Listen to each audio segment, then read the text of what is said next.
I never expected my life to change so drastically in an instant. You can long for something for years, only to realize, once it happens, it's not what you imagined. That realization hit me the moment I first held my son, my long-awaited child. He was minutes old, yet confusion gripped my chest. I should have felt pure joy, kissed my wife's forehead, and thanked fate for making me a father. Instead, dread crept in. His features, his hair, his eyes, the curve of his lips didn't resemble me. I told myself newborns can look generic, that it was the hospital lighting, but something felt off. Rachel, exhausted and drenched in sweat, lay back on the pillow. The delivery had been rough, so I swallowed my doubts. I forced a smile. "He's here, Rach. Our prayers have been answered." She only nodded, her eyes filled with love, but also something else. Caution, as if she were studying my reaction. That was the moment I should have known something was terribly wrong. We'd been married just shy of 6 years. For the first 5, Rachel and I tried to conceive. We visited countless specialists, sat under the scrutiny of fertility doctors, endocrinologists, and counselors, hoping someone might pinpoint an issue. We tested every angle, her hormone levels, her ovulation cycle, my seeds count. Each result returned a big normal. Nothing. Every test declared we were both perfectly capable of producing a child. Yet the years slipped by without a single pregnancy. Month after month, heartbreak followed heartbreak as her period arrived. We grew increasingly desperate. One afternoon, maybe 3 years into our marriage, Rachel came to me with an idea. She was wringing her hands and wearing the anxious expression she got whenever she was worried I would oppose her. "Daniel," she said softly, "maybe we should consider using a donor." Her words rattled in my chest. I already knew what she meant. Donor seed. Even though I had no medical evidence that I was the problem, the possibility that she might not trust my fertility gnawed at me. But more than that, I wanted our child to be ours. I wanted to pass on my grandmother's green eyes or my father's stubborn chin. The thought of raising a child with another man's DNA made me uneasy. My immediate response was harsh, though I tried to soften it. "No," I said, shaking my head. "I'm sorry, Rachel, that's not an option for me. Let's keep trying on our own. One of these days, God willing, something will click." She stared at me a long moment with those dark, searching eyes. "But it's been years. And the doctors keep saying everything is normal. Why can't we—" "No," I repeated more firmly, all the while feeling a pang of guilt in my gut. "I can't do that."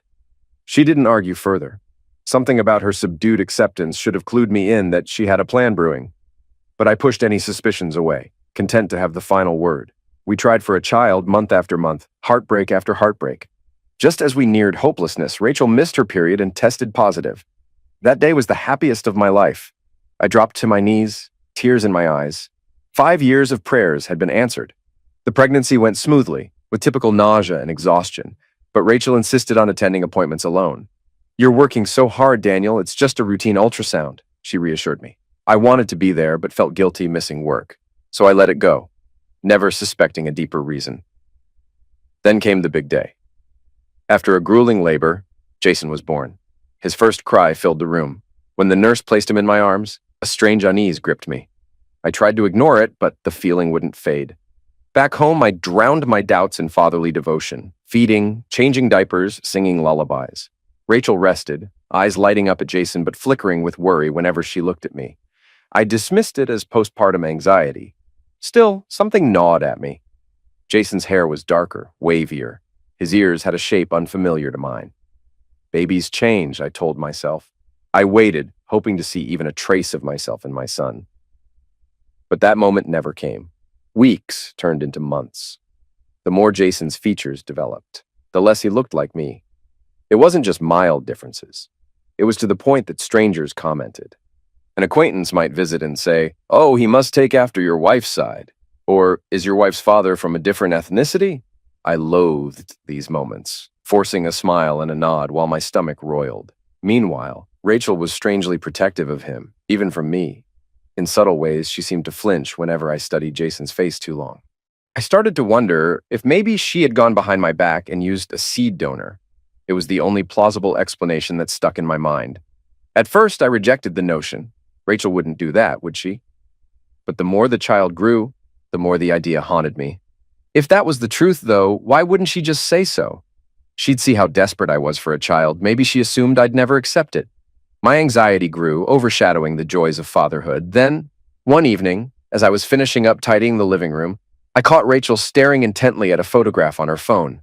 She looked haunted. It was a shot of an older man with a strong jaw, a slight smirk, and dark wavy hair. Before I could glimpse the name on the screen, she quickly turned it off. I pretended not to notice.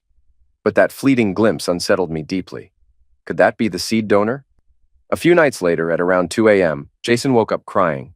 I picked him up from the crib, pressed him to my shoulder, and tried humming a lullaby. In the soft glow of the nightlight, I examined his small, sleeping face. Suddenly, I saw a passing resemblance to someone I'd never considered before. Rachel's late ex-husband, Ethan. He had passed away in a tragic accident a couple of years before Rachel and I reconnected, or so I'd heard. She never gave me many details, only that it had been a painful ordeal. At first, I scolded myself for even thinking it. That's insane, Daniel. He's been dead a long time. You're just letting fear run wild. Still, something about that tiny nose and those eyebrows conjured an image of Ethan's face that Rachel had once shown me in a worn old photo. I distinctly remembered that man's unwavering stare. I'd never felt comfortable seeing pictures of her with Ethan, but since he was gone, how could he be a threat? Nevertheless, my heart pounded at the possibilities. I was so shaken by the thought that I put Jason back down and retreated to the living room, sat on the couch, and stared at the darkness for hours. I started investigating discreetly. I searched the house whenever Rachel ran errands, looking through drawers, rummaging through old boxes in the attic. I told myself it was all silly paranoia. You'll find nothing, and you'll feel like an idiot. But I had to check. It was in a dusty, half-broken trunk in the farthest corner of our basement storeroom that I stumbled on something horrifying. A set of documents labeled Genome Preservation, dated years before I'd married Rachel. The heading alone sent a chill through my veins. Northwest Cryogenics and Fertility, Sperm Preservation. The name on the form read Ethan Anderson. The date was from months before his death. The form included sections about posthumous usage, storage conditions, and glaring disclaimers that read, release only to spouse or authorized partner named below. My hands shook so violently I could barely hold the folder. Ethan's seeds had been preserved and authorized to be used by Rachel. There were multiple forms, some from just after his death, others from more recent checkups that indicated Rachel had visited the cryobank for consultations. These visits took place while we were still married, some even during the time we were actively trying to conceive. A pit formed in my stomach. This was beyond anything I'd imagined. If these documents were correct, Rachel had impregnated herself with Ethan's seeds, her dead ex-husband's seeds. Anger, betrayal, horror, heartbreak. My emotions came in an unrelenting wave. I felt physically sick, as if I might vomit right there on the floor. The pages rattled in my grasp. Why would she do something so deranged? Then an even sicker realization. She must have known I'd never agree. She used my desperation for a child to manipulate the situation. I could almost hear her calm voice. Don't worry, Daniel. Everything's fine. While behind the scenes, she was carrying out this twisted scheme. My mind reeled, and I found myself gasping for air. I held onto those documents as though they were evidence of a crime scene. I stuffed them into a plastic bag, marched upstairs, and locked them in my desk for safekeeping. My first impulse was to confront her immediately, but a flicker of rationality told me to wait. I needed to see if there was more to the puzzle. Also, I wanted to plan how best to handle this. The baby's first birthday loomed only a few weeks away. I decided I'd gather all the facts I could, wait until then, and deliver the truth in a single, brutal blow, if that was what it would take. From that day onward, every interaction with Rachel felt fraught with tension, especially on my side. She sensed I was increasingly distant, more secretive. She'd ask, Daniel, is something wrong? And I'd force a weak smile and shake my head. No, it's late at night, while she slept, I scoured our financial records on my laptop, found suspicious payments to Northwest Cryogenics. Her entire scheme began to unfold in front of my eyes.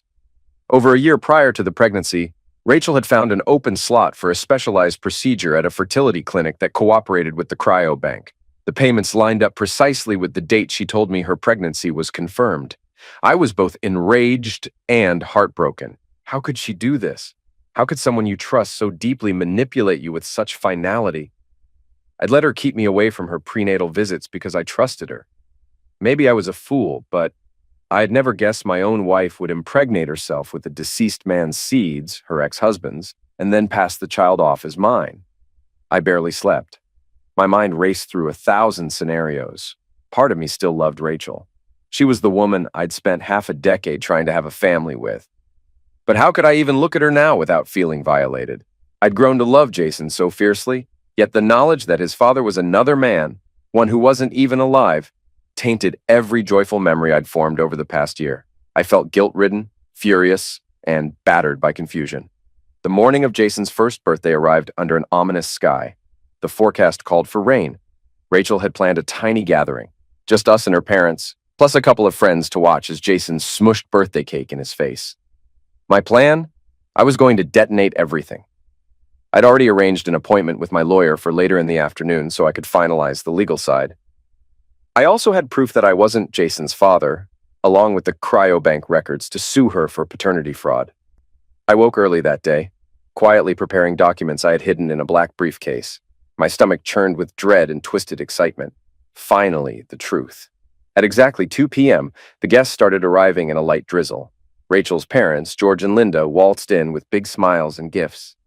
Linda pinched Jason's cheeks, cooing, "Oh, it's my precious grandson's big day."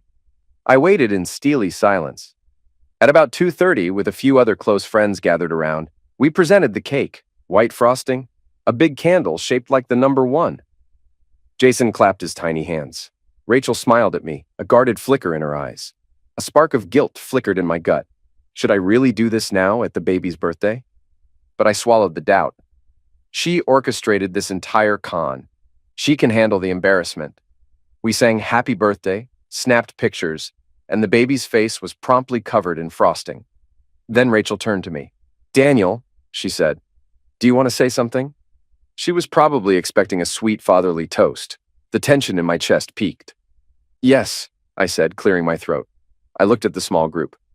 "I'd like to share some news. Something about Jason's paternity." I saw the shock on Rachel's face, and her mother's eyebrows shot up. A friend from my workplace coughed uncomfortably. Rachel forced a quick laugh. "Daniel, what are you—" I cut her off. I know about Ethan's seed, Rachel," I said, my voice wavering with anger. "I found the documents in the basement, the cryobank records, the procedures, the bills. I know Jason isn't mine." A stunned silence. Rachel's parents wore matching looks of confusion. Rachel's face went ashen, her lips parted in a silent plea. Then the room exploded with noise. "What is this madness?" Linda demanded, glaring at me. "What do you mean, not yours?" Rachel's eyes filled with tears. "Daniel, please, can we talk about this privately?" She glanced around at the startled guests.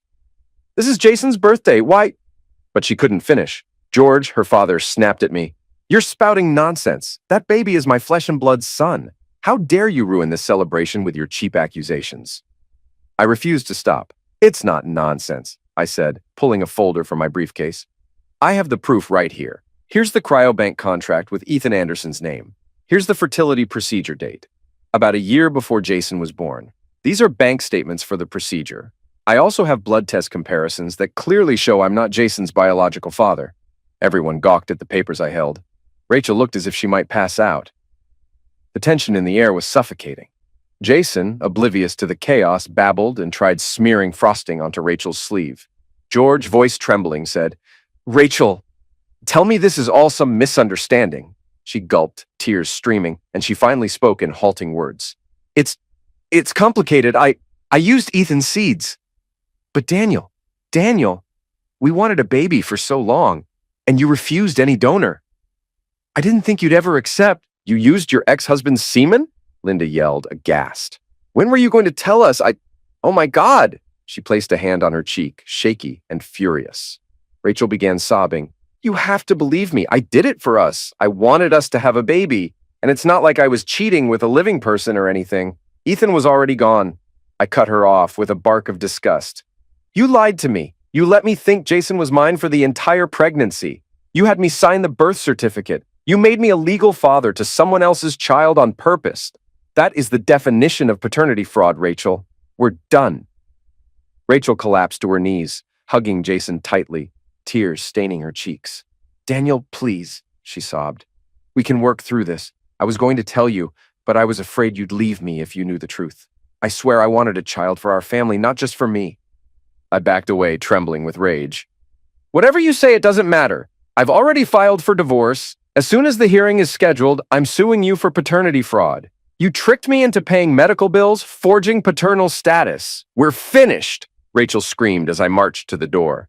Her mother tried to block me, hissing, "What kind of man are you? Jason is your child, no matter whose material it is. You raised him for a year," her father added. "If your seed is broken, that doesn't mean you can weasel out of fatherhood. You had no proof that you weren't the problem. Maybe your so-called normal tests were inaccurate. My daughter did what she had to do. A real man would stand by his wife." Fury radiated through my veins. I clenched my fists. "Don't you dare talk about me being less of a man," I seethed. "Your daughter lied. She planned this behind my back, used her dead ex-husband's seeds, and tricked me into believing I was the father. All of you can get the hell out of my sight."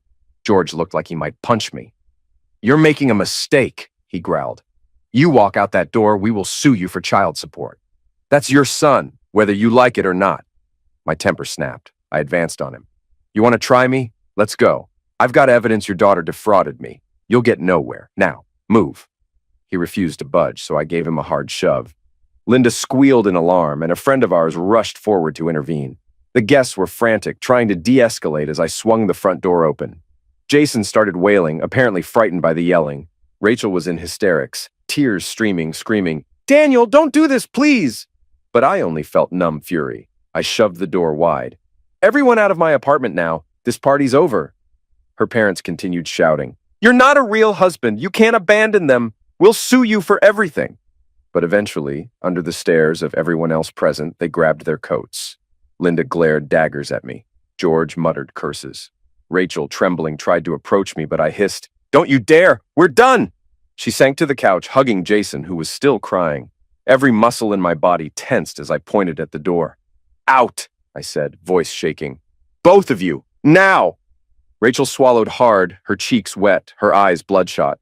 "But, Daniel, this is our home. Where will I even— This stopped being your home the moment you decided to betray me. Don't make me call the cops to forcibly remove you. Get out."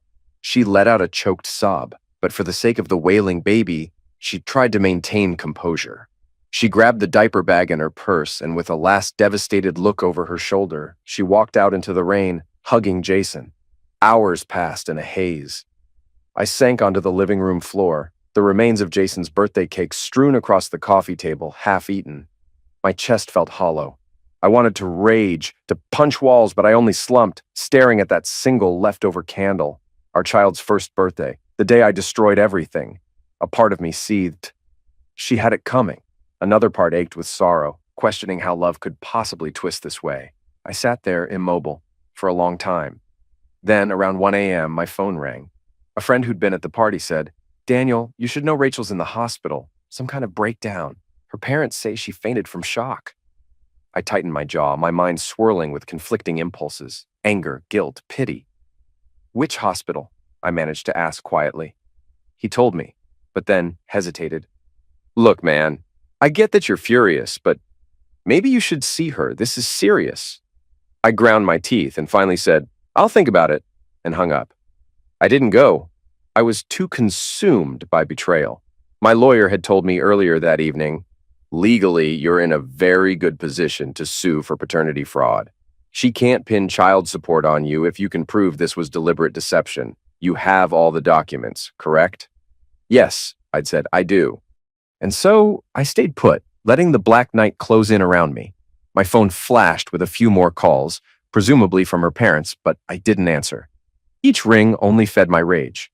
The next morning, a thunderous pounding rattled my apartment door. Without checking the peephole, I yanked it open. There stood George and Linda. They looked disheveled, eyes hollow as though they had been up all night. Linda's face was streaked with tears. George's mouth was set in a grim line. George shoved a finger at my chest. "Rachel's in the hospital because of you. She was under enough stress raising a child without your support. Now you've thrown her out on the street with her baby." I stood firm. "She's there because of her own lies," I hissed. "She did this, not me." Linda pushed forward, voice dripping with fury. "Daniel, you've always been so self-righteous. Well, guess what? This is your family. Whether that child is biologically yours or not, you're married to our daughter. You have a responsibility." I laughed bitterly. "My responsibility ended the minute she decided to break our vows. You come here with your moralizing nonsense. But what about Rachel's betrayal? She did it for you both, Linda shrieked. She wanted a family. You refused a donor. If your seed is defective, my semen's not defective, I roared, my face burning. We had tests. Everything was normal. She refused to accept that sometimes fertility can take time. She took matters into her own hands with a dead man's semen. That's monstrous, and you know it. George lunged forward as if to strike me. You better watch your mouth. I squared my shoulders, heart hammering. Get out of here, both of you, I said icily. I'm not playing these games. If you want to talk, get a lawyer and come at me in court. Otherwise, stay away from my home. Linda's voice trembled with rage. You heartless man. That's your wife in the hospital, your child. Not my child, I corrected. Stop calling him that. I loved him, but now I know the truth. George raised a fist, but I caught his wrist midair. Don't, I snarled. Don't make this worse than it already is. I shoved him backward. He stumbled into Linda, who nearly fell. Linda began crying. This is how you treat us after all these years? We welcomed you. You welcomed me as long as I was footing your daughter's bills and playing dad to a baby that isn't mine, I spat. Enough is enough, she brandished her phone. We'll sue for defamation, for cruelty, for... Do whatever you want, I said. Now get out. I slammed the door in their faces and locked it. My blood pounded in my ears like war drums. For a moment, I feared they might kick the door down, but eventually, I heard their footsteps retreat. Then, silence. 2 days later, as I was finalizing divorce paperwork with my lawyer, I got wind that Rachel had been discharged from the hospital. She was living temporarily with her parents, presumably so they could care for her and the baby. My lawyer, an older man named Mr. Beckman, was methodical, flipping through my stack of evidence, the cryobank forms, the procedure receipts, and a copy of Jason's birth certificate. Clear case, he said. We'll file for divorce on the grounds of adultery or at least fraudulent misrepresentation. The simplest approach is a petition to disclaim paternity. Paternity fraud. You can request an immediate DNA test as well, though the cryobank documents speak volumes. You also have the texts or appointments from that clinic. I nodded. Yes, I do. If Rachel contests, we can subpoena the cryobank. They'll confirm she used Ethan Anderson's semen. He pressed his lips together. Right, because there's also an ethical question with posthumous seeds usage. Did she have explicit permission from him? In some states, that's only allowed if the man consented prior to his death. This is going to be complicated, but you'll likely come out on top. She never told you any of this. She essentially forged your paternity. Now, in terms of child support, you absolutely should not be paying. The child is not biologically yours, and you can prove there was deception. You'll be severed from any paternal obligations. Though I felt some relief, there was also a sick heaviness in my heart. It's not as if I wanted to punish the baby. I genuinely loved him. But I couldn't see any alternative.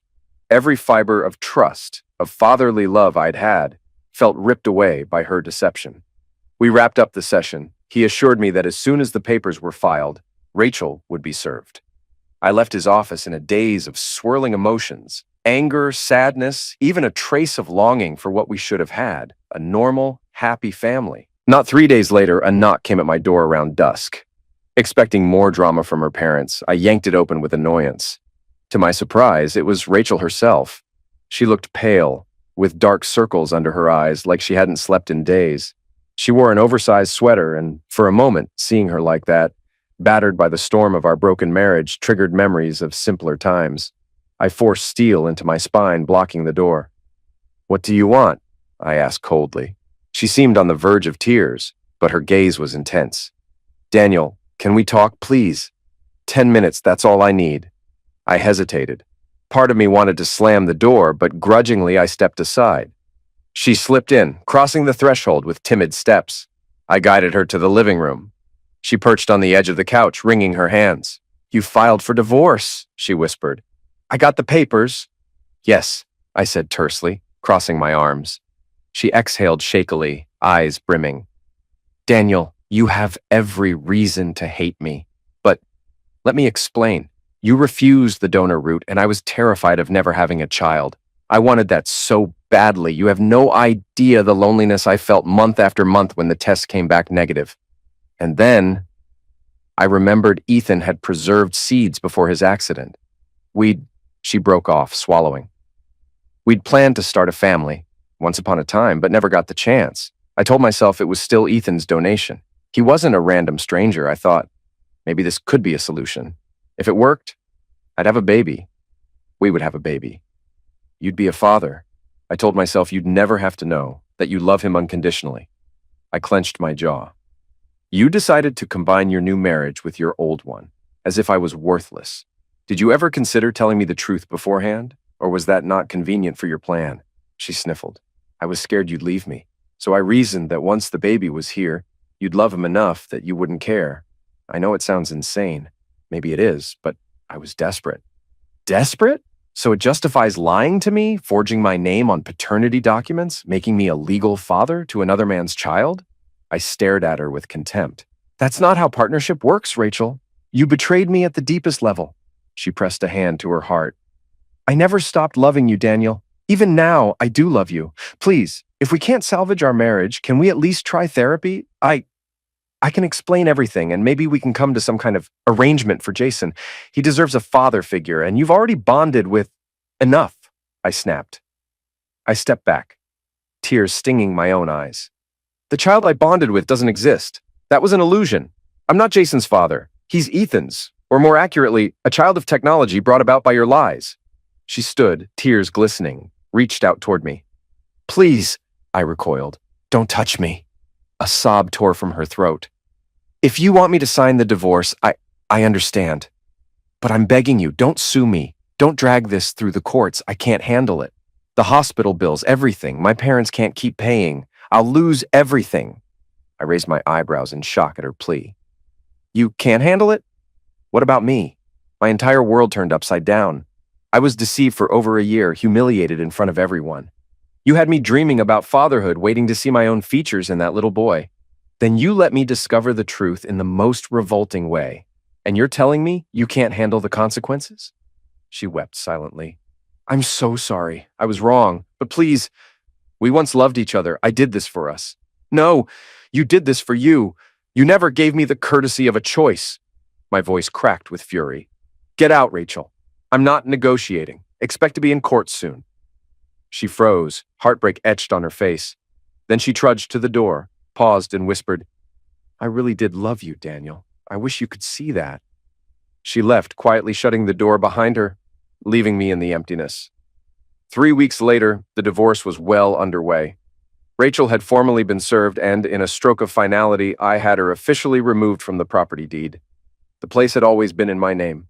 The mortgage was under me alone, purchased before we married. The lawyer had swiftly processed an eviction notice against her as a protective measure, even though she was already gone. My message was loud and clear. Don't come back. She didn't. Her parents, in a last-ditch effort, tried to contact me, claiming I owed Rachel spousal support, threatening to smear my name in the local media. I recorded their calls and blocked their numbers, letting my lawyer handle any further harassment. The house felt hollow, but at least it was mine again, free of their accusations. In the weeks that followed, solitude engulfed me. The once lively house, filled with Jason's cries and laughter, now echoed with silence. It's better this way, I told myself. The alternative was living a lie. Late at night, I'd recall the moment I first held Jason, believing my prayers had been answered. That memory hurt the most. I'd let the sorrow and anger simmer until exhaustion finally took over. The court case was swift. With cryobank documents and proof of Rachel's deception, my name was removed from the birth certificate. Paternity fraud was recognized, freeing me from legal obligations. Rachel attended every hearing, frail and clutching Jason. Sometimes I'd glimpse his wide-eyed curiosity as he stared at the bright courthouse lights. He has no idea what's happening, but I reminded myself, he's not my child. The judge granted the divorce, citing irreconcilable differences and deception. Rachel wept as she left with Jason. Linda glared, and George was nowhere to be seen. I felt nothing, just a numb sense of closure. The gavel fell, and without a word, I walked away.